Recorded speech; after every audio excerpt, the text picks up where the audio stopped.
Tim penyidik tindak pidana khusus Pitsus Kejaksaan Negeri Kepulauan Talaut secara resmi menetapkan Kepala Dinas Pekerjaan Umum dan Tata Ruang PUTR Kabupaten Kepulauan Talaut berinisial JRSM sebagai tersangka dalam kasus dugaan tindak pidana korupsi Jumat 21 November. Kajari Kepulauan Talaut Edwin Idmertius Beslar didampingi Kasih Pitsus Brian Tambuwun, Kasih Intel Samuel Naibaho, dan Kasubsi 2 Intel Deslin Sitorus dalam keterangan persnya kepada awak media mengungkapkan selama proses penyidikan berdasarkan alat bukti yang diperoleh dari keterangan saksi, surat, dan keterangan ahli, penyidik menyimpulkan telah terjadi dugaan tindak pidana korupsi yang dilakukan oleh pegawai negeri pada tahun 2024 di Dinas PUTR Kabupaten Kepulauan Talaut. Penetapan tersangka didasarkan pada surat penetapan tersangka nomor 2B garis datar 3 garis miring P.1.17 garing FD.2 garing 11 garing 2025. Kepala Dinas PUTR tersebut disangkakan melanggar pasal 12 huruf E atau pasal 12 huruf I Undang-Undang Nomor 31 Tahun 1999 sebagaimana diubah dengan Undang-Undang Nomor 20 Tahun 2001 tentang pemberantasan tindak pidana korupsi. Atas perbuatannya, JRSM terancam pidana penjara seumur hidup atau pidana penjara paling singkat 4 tahun dan paling lama 20 tahun, serta denda paling sedikit 200 juta rupiah hingga 1 miliar rupiah. Berdasarkan alat bukti yang diperoleh oleh penyidik dari keterangan saksi, surat, dan keterangan ahli, penyidik menyimpulkan bahwa telah terjadi dugaan tindak pidana korupsi yang dilakukan oleh pegawai negeri pada tahun 2024 di Dinas PUTR Kabupaten Kepulauan Talaut.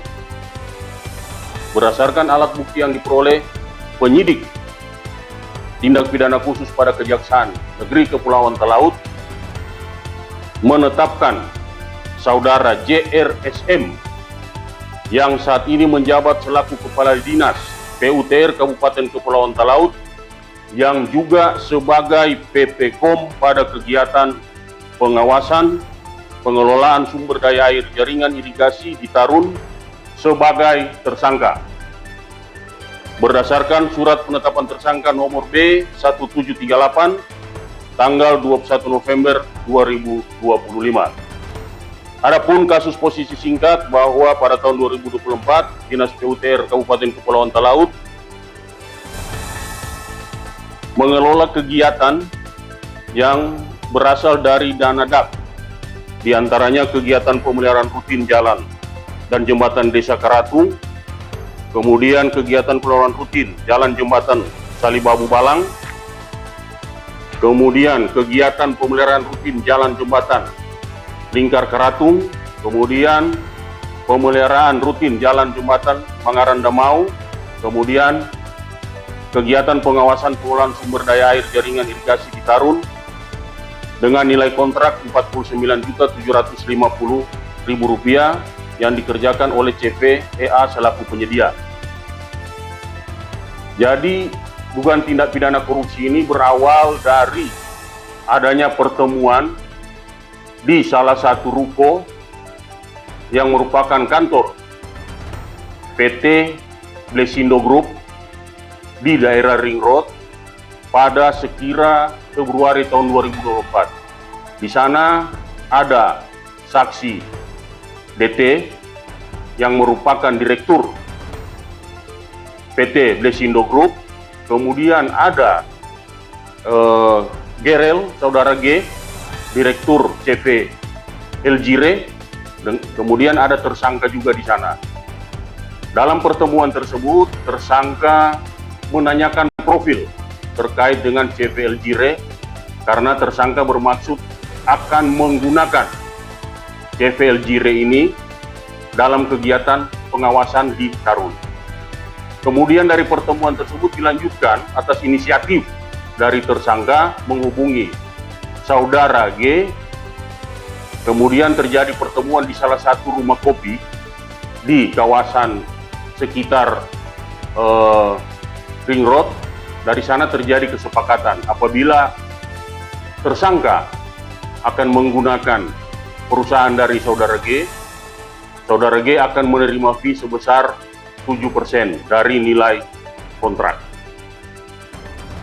Terjadi dengan kesepakatan tersebut, kemudian tersangka menghubungi Yanier Bawangun sebagai pejabat pengadaan, kemudian menyerahkan segala dokumen-dokumen CV Elgire, kemudian diarahkan untuk dimenangkan dalam kegiatan pengawasan irigasi Citarum.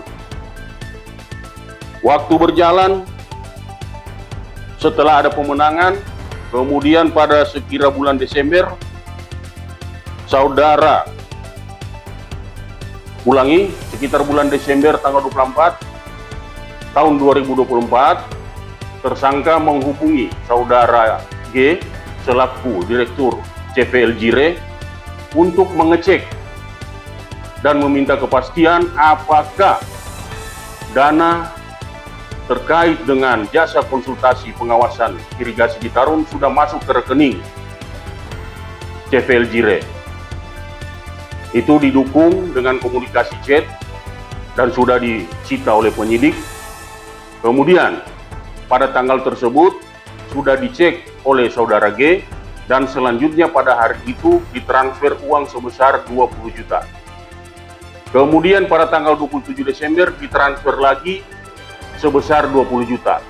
Jadi jumlahnya sebesar 40 juta ditransfer ke tersangka melalui rekening istrinya di Bank BNI. Kemudian terkait dengan pekerjaan lain yang dilakukan oleh PT Blesindo Group untuk mempercepat, mempermudah proses pencairan, tersangka terlebih dahulu mensyaratkan harus memberikan sesuatu agar diproses lancar pencairan. Selain meminta uang, tersangka juga meminta fasilitas baik di Manado maupun di tempat lain. Dari Milawani, Kabupaten Pulau Laut, Sulawesi Utara, RRI Robert Tamaroba terus mengudara untuk Indonesia.